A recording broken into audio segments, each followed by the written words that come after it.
Hey guys, welcome back to Magic TV. My name's Craig. It's 9 o'clock on a Monday. It's time for a 5x5. This is where I take 5 subjects related to magic.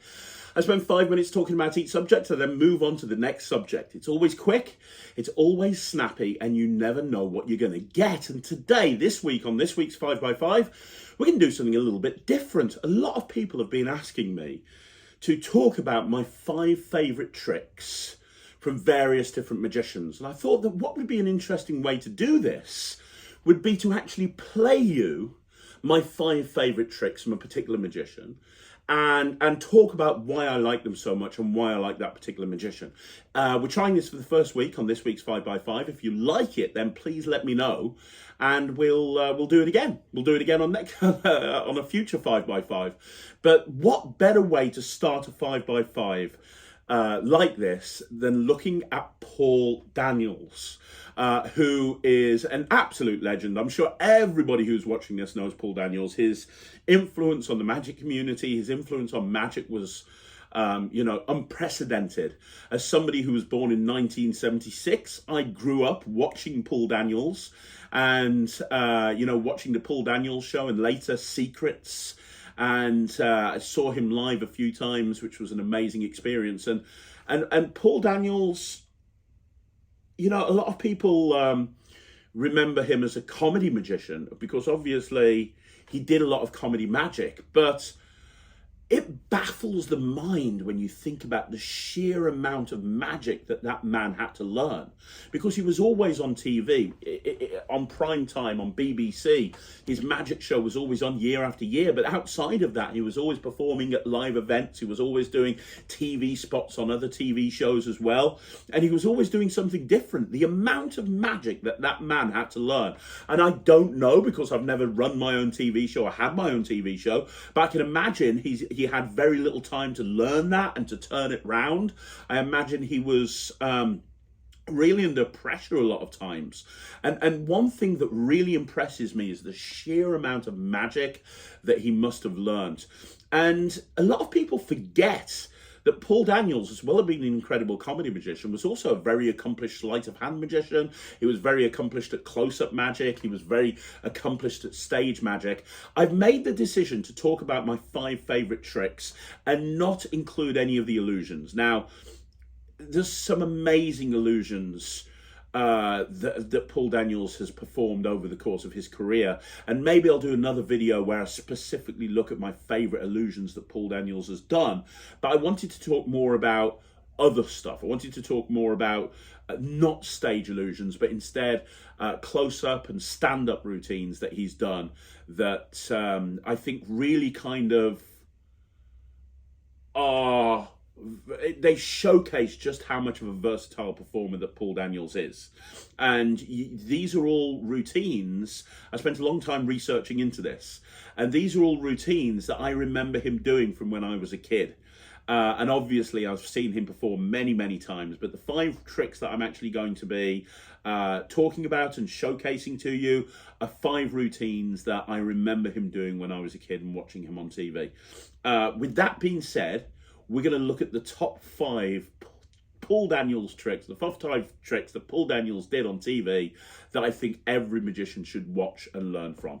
Let's get to it. So in 5th place, we've got his multiplying balls routine. Now, this is one that he did on Secrets. Now, Secrets was his TV show that he did after the Paul Daniels show. So the Paul Daniels show has ended and then Secrets started. Secrets was kind of like a nightclub. It had a nightclub vibe, and he had lots of guest performers, but you'd see him performing on the stage, and then he'd be performing behind the bar, then he'd be doing some close-up in the restaurant, and you'd have lots of other performers on there as well. It was a really cool show. I think it only ran for a couple of seasons.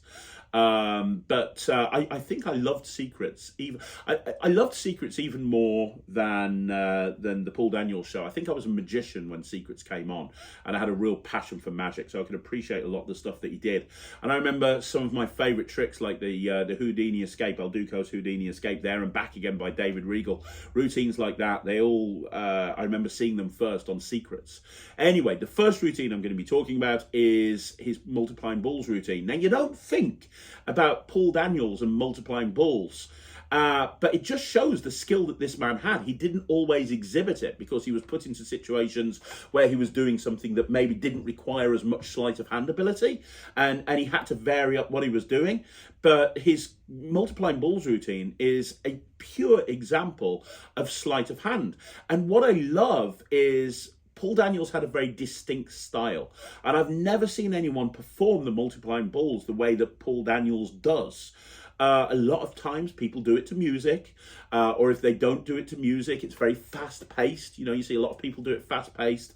Paul Daniels did it very, very slowly. It was almost a patter-based type thing where there weren't as many magical moments. You know, you see all of these multiplying balls routines where balls are popping up all over the place and they're vanishing and all this sort of stuff. You don't see that in this. It's literally a production of balls and then a vanish of balls. But each production and each vanish is made even more powerful by the fact that he's building each one up, because he's not doing it to music. Instead, it's all patter based. I love the fact that he brings a handkerchief in. Watch the routine, you're going to see it in a second. Every move is justified. He's going into his pocket to look for a handkerchief, and that's when a ditch is done. He's putting the handkerchief away, that's when another ditch is done. You know, every single move just makes absolute sense. And then the finale is a perfect example of taking a trick and making it play really big, because he takes the old classic vanishing coin in a glass of water, and he applies it to the multiplying balls, which I'd never seen before.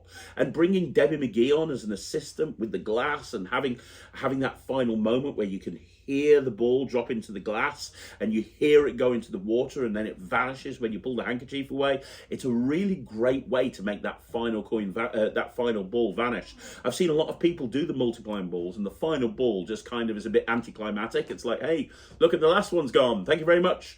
Whilst with the way that Paul does it, it's not like that. The way that Paul does it, he's really built a big moment around that final ball, and you've got that audible and you've got that visual moment where the whole thing vanishes, and it just brings everything to a really nice crescendo. It's a perfect example of how skillful this man was with sleight of hand. Let's have a look at the multiplying balls. And I'm the living proof that it's never too old to enjoy childhood. I used to enjoy the manipulators, who used to show their hands empty, and they'd have music like this. Nice, isn't it? And they would show the hands empty with style and flair. They would swing around and then reach into the air and produce something like a snooker ball. Now then they would place it here and do this, and it would roll round and round their fingers. How they did it, I could never figure it out. Then they would produce another one, all solid. And now they had two. How they did it, I used to watch entranced. There was one called Ron Macmillan who could actually throw the ball up into the air and catch it there like that. Watch it, show you. He used to throw it and catch it. There. He used to throw it and catch it. There. I can't do it. Because every time I tried to throw it, the ball would disappear and reappear in here, in my pocket. Now, of course, I had the two balls. But some manipulators could go like that, and they would have three. The bit I could never understand is when they did this and had four. So now I was all geared up to do the world-famous billiard ball manipulation trick with 1, 2, 3, 4 billiard balls. Then when I watched them more closely, I discovered that they did this. They would take the 1, the 2, the 3, and the 4, and they would just rub one of the ball. And they would adjust the others. And then the ball had disappeared. Here? No, not here.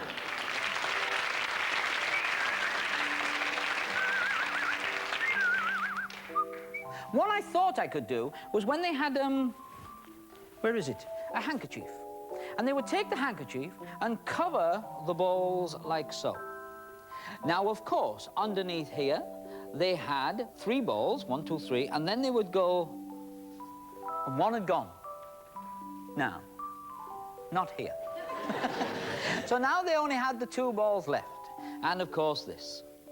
Having got the 2 balls, this was the bit that really amazed me. They would take the two, and all they had to do was just wave them in the air. And as they waved them in the air, they reduced the two balls to being only one. You never understand.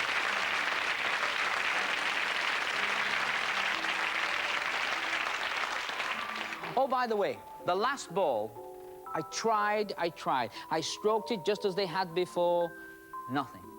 I used one of these someplace. Where is it? A magic wand. Nothing.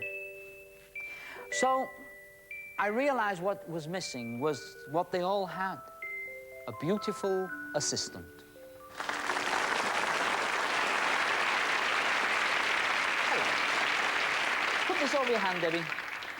Now, Debbie, you just rest that there. This is the ball. This, and I just show the audience, just don't drop it, is this. It's a glass of water. Cheers. Ooh la la. Now we put the ball, thank you, underneath the cloth, like this. Adjust the cloth completely, perfectly, like so, and then we tap it with the wand. Where's the wand? I've got the wand. Where's the wand? I've lost the wand. There it is. Now, we put it here. This is the glass. Get that over the cloth, like that. Okay.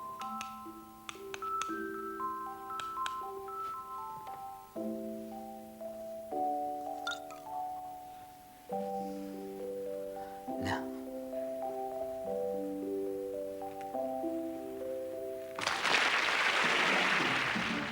So in fourth place, I'm going to talk about the chimpanzee card trick. Now, this is, in essence, a card to impossible location.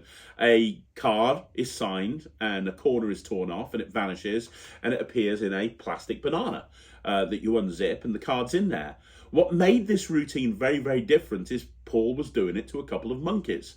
And, you know, like I say, I've not really got that much experience performing magic on television. It's not something that I've ever really done much of, if at all. But I would imagine that the challenge is taking existing magic tricks that have been done the same way forever and looking for a different spin on how you can present it in a totally different and unique way.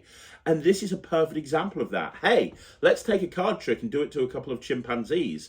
This could have fallen dead. This could have died on its arse if any other performer or most other performers would not have been able to pull this off as successfully as Paul. The reason it works is because of his comic timing. The reason it works is because of his ability to adapt. The reason it works is because of his ability to go off script and ad lib at any single situation. Look at the facial expressions that Paul Daniels pulls when he's actually performing to these chimps, right? Look at it. That's been done on purpose. That's not like a face of total exasperation. He's pulling that face because he knows it's going to elicit a great reaction from the audience, and it does. This is a masterclass, as far as I'm concerned, in how to actually take a trick, a traditional trick that everyone does, kind of an average trick if we're honest, and really play it up to the nth degree. I remember seeing this, or I don't know if it was a rerun, or I don't know if it was the actual live, I don't know, but I remember watching this, and everybody was talking about it at school. I remember that much. It's hazy, but I remember everyone talking about it at school. This is just a masterclass. If you've not seen this, this is brilliant. Comic timing, ability to adapt, really a masterclass in how to perform close-up magic and really make it unique. Let's have a look at the chimpanzee card trick. Interested in doing a card trick? No, I didn't think so, but then, you know, we kind of... We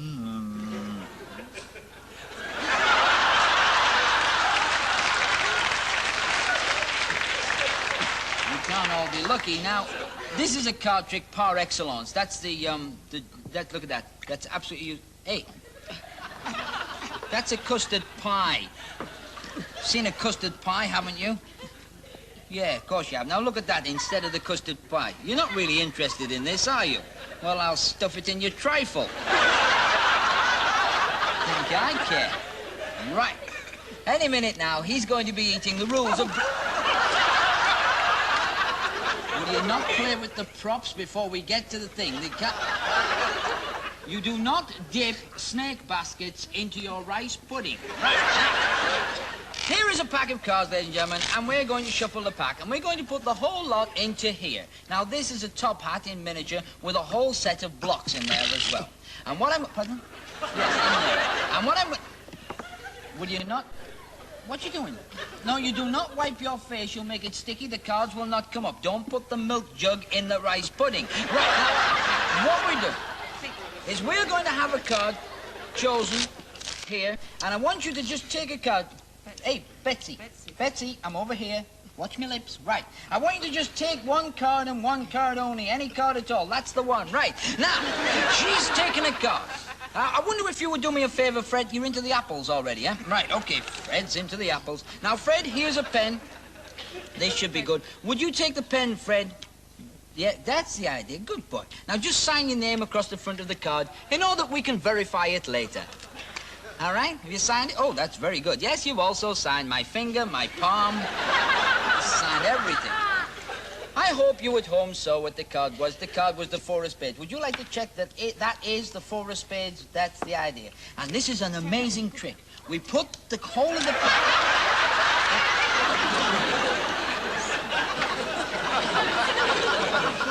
Well, I can't really do the rising card. Here, would you like to keep a souvenir of our evening together trying to do the rising card? And we will take the rest of the pieces of, that's fine. What you got?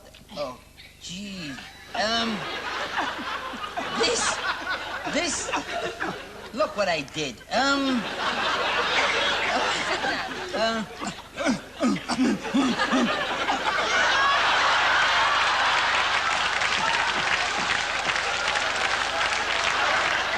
To do is wrap up the pieces of the handkerchief, no, we wrap up, I'm still here, we wrap up the pieces of the card in the handkerchief, and we will do the torn and restored card trick, which we did not intend to do, but still we're going to do it anyway. Now, to do this particular trick, where the devil are they? Oh, there they are. It's not easy palming with a handful. Now, there we are. Now, Fred, would you do me a favor? Okay, would you keep hold of that? Thank you. No, just keep hold of it. This chick faces tigers, and I'm lumbered with you. Right. Now, you just... Fred, your apple is finished. The pieces are going to disappear from here and reappear inside a banana. Now, you are not going to believe this. What you're looking for?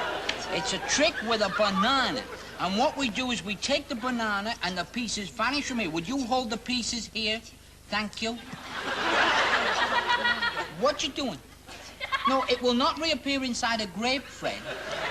Look, over here I've got a... But will you get off my banana? This is... What have you found? What the hell are you doing? You're eating the sweets now. Yeah. What? Now Fred is eating the sweets, folks, but don't worry. Any minute now, the card will rise from the trifle. Now, it will disappear, and it will reappear inside a real banana. Would you hold that now, Fred?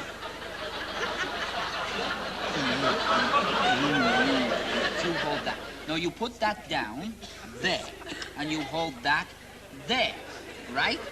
This is the best part of the whole trick. Now, what we do is we take this banana...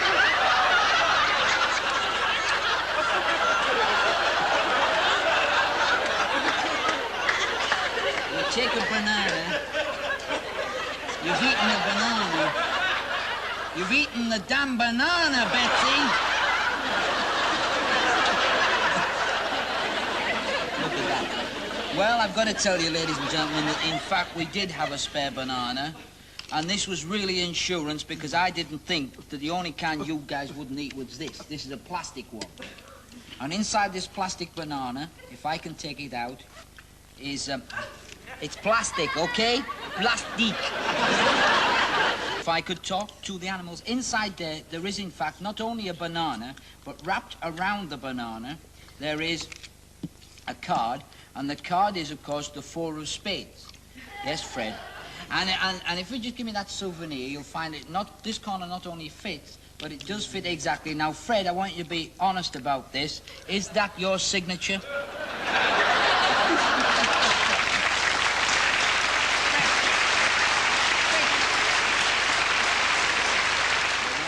Okay, so in third place, I'm gonna talk about good trick, great trick. Now, if you've not seen Good Trick, Great Trick before, it's a very interesting premise. I talk on this channel all the time about hook lines. What is a hook line? It's something that gets the audience's attention. That is a great hook line right there. Hey, I'm going to show you a trick. You decide whether it's a good trick or you decide whether it's a great trick. And it's a very simple premise. He has a table set up with a spectator on stage, sitting at the table. They're sitting at the table the whole time, and it starts off in a very underwhelming way. It's a card trick. It's an okay card trick. It's not a great card trick. It's not a brilliant card trick. It's an okay card trick. Basically, a selected card vanishes from between four of the cards. The method is very, very simple. It's over. Anybody who's got any experience in magic will know what the method is that Paul uses to achieve this. It doesn't even use sleight of hand.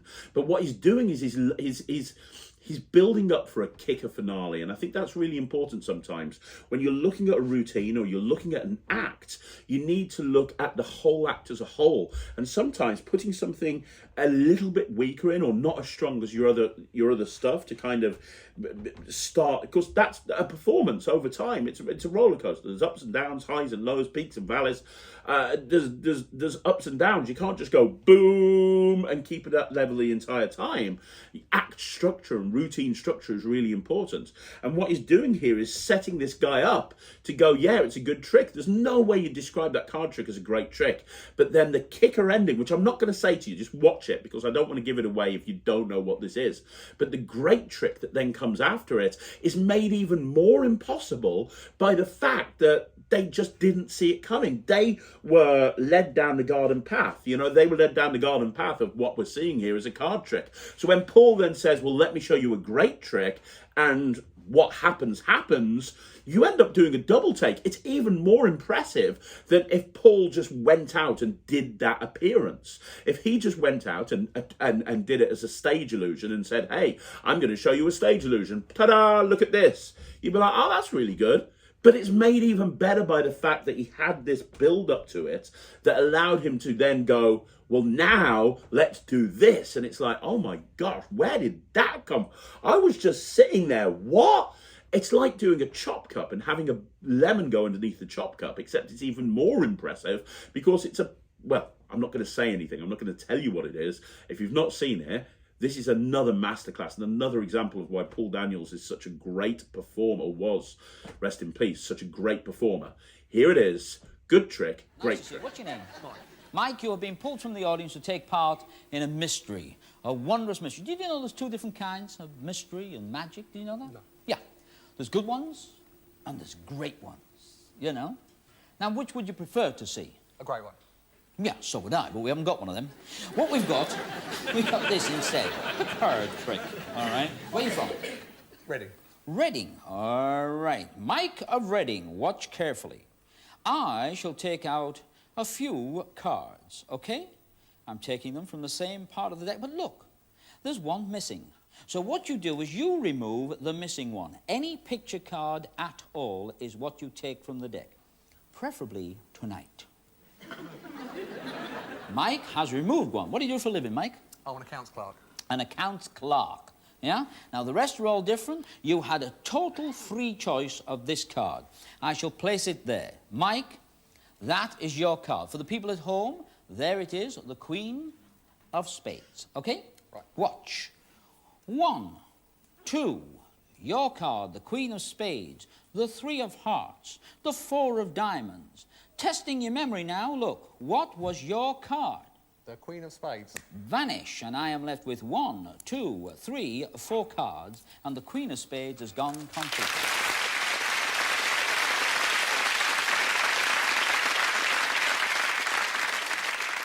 Your honest opinion, dear boy? I'd say it was a good trick. A good one. Yeah, I tend to agree with you. Here, stand up a second. Look, I'll show you, just so you can see the difference. Just stand over there. Oh, you came between the star and the audience. Sorry. It's all right. Just turn around and face that bit. Grand lad. Now, you see, what you just saw was a good trick. I liked it, all right? But this is a great trick.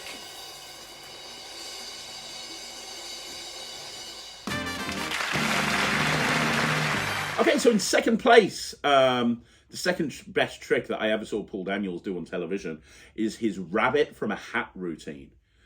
I remember watching this as a kid and laughing my ass off. I don't think I'd ever seen anything as funny as this routine.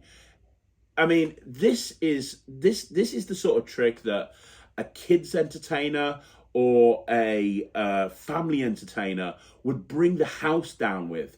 It's not the sort of thing you would imagine Paul Daniels doing, but it shows, a lot of corporate magicians, a lot of big name magicians are scared of doing stuff that has this sort of feel to it in case they negatively impact their brand or negatively impact their character.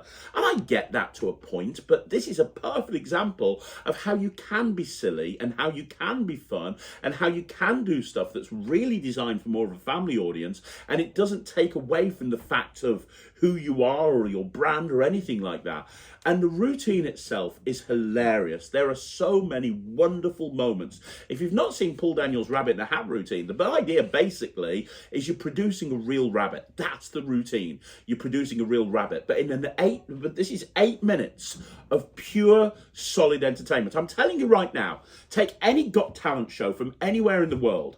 If Paul Daniels was still alive today and went on any Got Talent channel, any Got Talent program anywhere in the world and did this routine, he would bring the house down. It's unique, it's different, it's one moment, which is basically the production of a live rabbit. But how he gets there and the comedy and the fun that he actually goes through in order to get to this is just brilliant. And there's so many wonderful moments when the cloth drops down and the little remote controlled car with the rabbit in it drives away. All of this stuff builds up to the most incredible moment, and the production of the rabbit is even more impressive because of the journey that Paul took to get there. If he'd have just walked out on stage, took his hat off and go, ta-da, a rabbit, it would have got a good round of applause, right?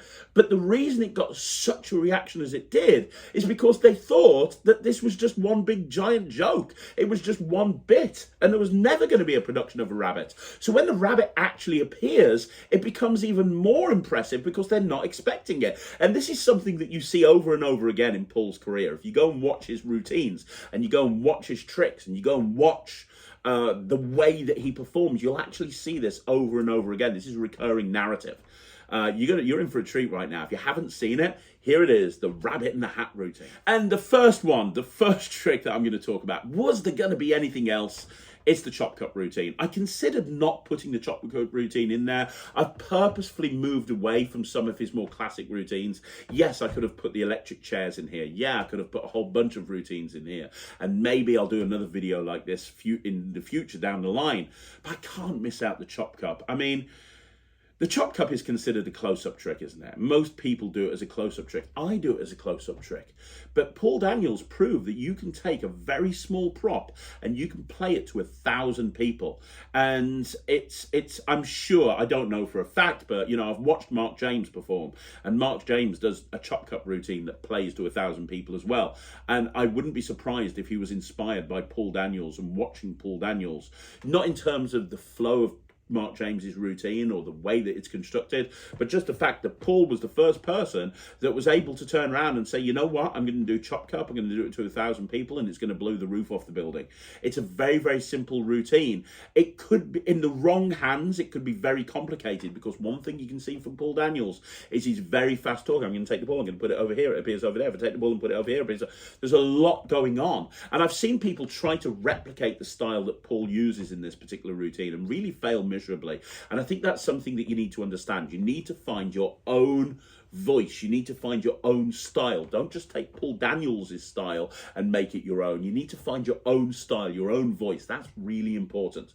But the other thing that we can learn from this routine is don't be afraid to take stuff that's not necessarily considered a stage piece and put it on stage, because there is a way that you can do it. And I'm sure, I might be wrong. I might be wrong. I've never seen anyone before Paul Daniels do the chop cut routine in this way to this many people. He certainly popularized it. I've never seen anyone else do it before him. I'm not saying that's not the case, but all I know is from a magician's point of view, I was massively inspired said, watching Paul Daniels perform Chop Cup to such a big audience. And there's a reason why this was considered one of his signature tricks. It's because he does it brilliantly, and you can just see from the clip you're about to see just how flawless the routine is. You can see he's performed this a million times. He knows every beat, he knows every move, he knows every moment. He knows exactly how the audience are going to react, and it's when you've been performing a trick this amount of times, 10,000, 20,000, 30,000 probably performances,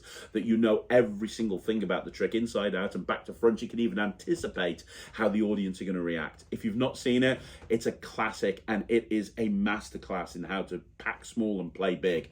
This is Paul Daniels' Chop Cup. In fact, I know what's already in your minds. You see, I walk on, a mind reader, I know what you're thinking. What's that? Many people wonder, what is that? That is, in truth, the world's oldest recorded trick. Oh, some say. Some actually say this. It's a true story. That there's a hieroglyphic in Egypt on a wall of a man doing this trick. I don't know whether it's true or not. I'm just telling you. That's what they think, all right? Hieroglyphic. If it was this far down the wall, it would be a loroglyphic. You know that. Now, what we need to do here is we're going to pick on somebody in the audience. Now, young man there with a sort of a knitted sweater with a light line across and that. You, sir, what's your name? Chris. Chris! Good answer, good. Chris, where are you from? Shepherd's Bush. Shepherd's Bush. Just over the road. Just over the road. How nice of you to drop in. Sort of like home from home, isn't it? Now, Chris of Shepherd's Bush, what I must ask you to do is this. I must ask you to answer nice and loud, nice and honest. What's that? It's a cup. It is indeed a cup. A cup, like. Because I'm from the north, you see. What you've got to do is this. You take that and you put it there and you use one of these.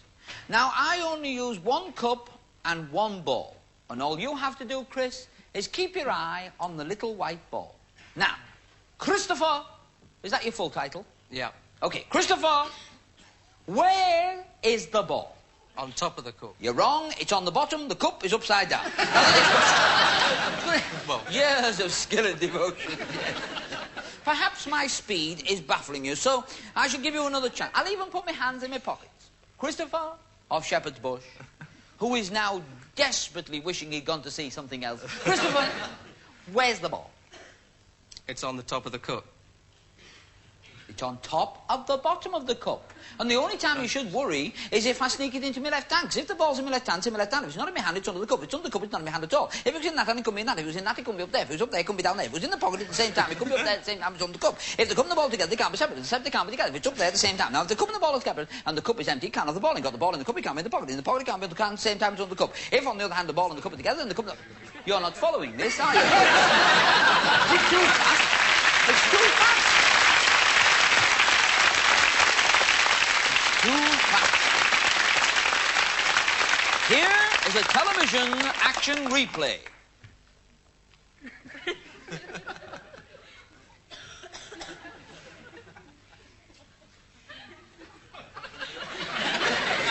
Where's the ball?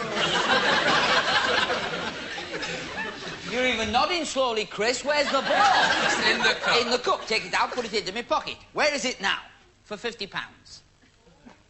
It's, in your pocket. In my pocket. In other words, it can't be under the cup, right? Right. Wrong. Now, this trick, I should teach him this. I mean, there's no point otherwise, is there? Look, what do you do for a living, Chris? What's your job, your vocation, your way of life, your occupation? It's a sales representative for a vending machine company. What you need is a cup. I mean, I'll teach you this. I've been up here a few minutes. I just walked on, and already you owe me £50. And the doors have been locked. Now, look. Cup, ball, cup. Now, this is how the trick works. It's very simple. You get a cup and a ball, and you show it to be empty, you see, just an empty cup, and you drop the ball in there. Now, the moment the ball is in the cup, I'll teach him this. You take it out with a swooping action, right? You sweep it out, you put the ball in your pocket, and you flick it hard. Now, the ball, I know this is a funny thing to say, but the ball actually physically shoots up your sleeve. Yes? Yeah. Say yes, Paul. Yes, Paul. Good. Now, you've got to put the cup down to catch the ball that goes up your sleeve, across your shoulder, down the side, under the cup. But be very careful that you don't put the ball into the wrong pocket, because when you go flick, everybody claps. Why do they clap? Because when you flick, you've got a lemon. It baffles them completely. Don't know where it is.